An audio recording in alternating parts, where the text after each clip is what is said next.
लोगों का इस बात के लिए स्वागत करता हूं कि आप सबने ये तय किया कि जुज़बी मराठी हम सीखेंगे।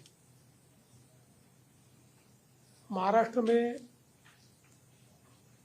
हमारी सरकार इस मत की है कि जितनी भारतीय भाषाएं हैं वो सभी भारतीय भाषाओं को सम्मान मिले,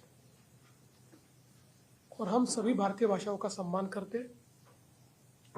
लेकिन ये भी अपेक्षा है कि महाराष्ट्र में जो लोग रहते हैं उनको कम से कम काम चलाऊ मराठी तो भी आनी चाहिए, ताकि जो यहाँ के मराठी लोग हैं उनके साथ उनका बोलचाल व्यवहार व्यापार चलता रहे।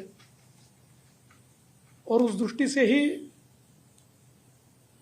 इस बात की शुरुआत हुई कि भाई हमारे जो ऑटो चालक टैक्सी चालक है ये लोग मराठी सीखे। आपने जो अभी बात कही है वो मुझे अच्छी लगी कि तुम्ही सगळे शिकू इच्छिता।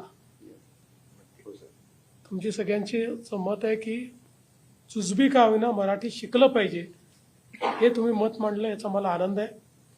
मी हे समजू शकतो की भाषा शिकणं जुजबी शिकणं हे खूप कमी वेळात होऊ शकत नाही।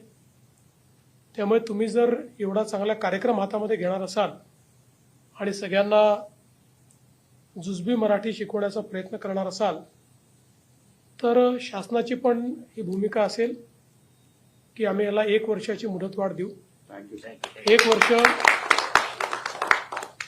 हा सगळा कार्यक्रम आपण चालू, कोणावरही कारवाई वर्षभर आपण करणार नाही।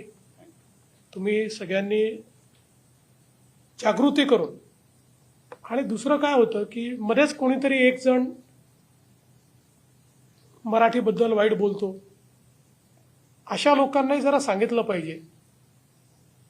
समजा मी उत्तर प्रदेशमध्ये गेलो तर तिथे जाऊन मी जर हिंदीचा भोजपुरीचा अपमान केला तर हे नाही चालू शकणार ना। त्या भाषा, आणि मला तर खरं सांगतो हिंदी आहे, भोजपुरी आहे, तमिळ आहे, सगळ्या भाषा उत्तम भाषा आहेत, आपल्या देशाच्या भाषा आहेत। प्रत्येकाने आपल्या सगळ्या भाषांचा स्वाभिमान ठेवला पाहिजे आणि आपल्या मातृभाषेचा जास्त स्वाभिमान ठेवला पाहिजे।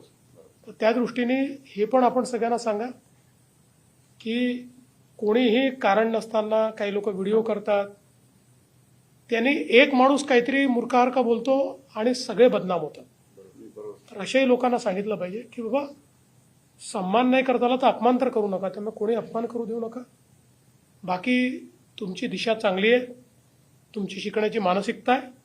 सरकारही आम्हाला समजतं की या गोष्टी लादून होत नाही, या गोष्टी प्रेमाने, या गोष्टी सन्मानाने, या गोष्टी सगळ्यांनी सोबत काम करून होतात।